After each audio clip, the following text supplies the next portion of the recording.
He's arguably the greatest tennis player to have ever lived. He's made history. He's a global icon who's transcended his sport. But even the legendary Roger Federer had to start somewhere. His first title came in 2001. It was big for me. It was back in Milan, you know. I had 2 tough losses in finals before that. I was really close in both matches, but I ended up losing both.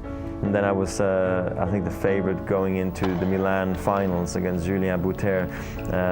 I was really relieved when I won. I think you see it when it was game, set, and match. It was another one of those moments like, oh my God, I can't believe I won. It was like, oh, finally I have my first title.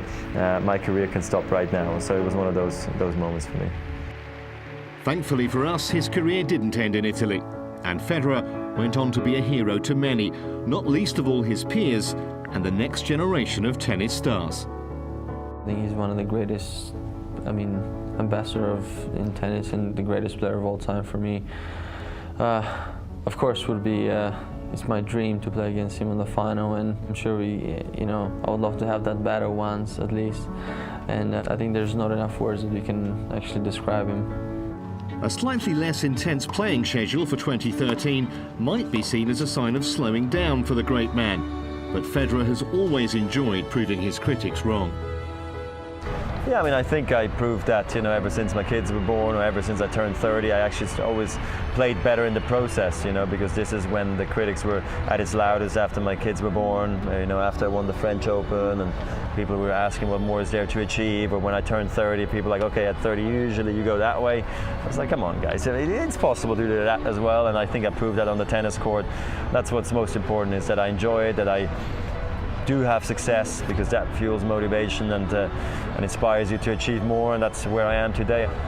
Unarguably one of the game's greatest, playing in an era of exceptional talents.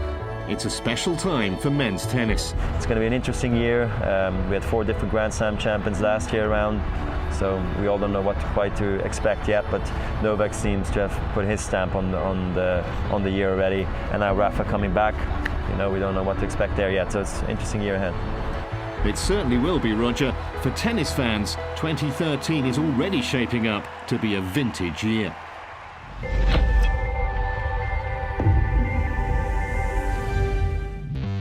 Next week on ATP World Tour Uncovered, presented by Rio, who will reign in the Californian desert?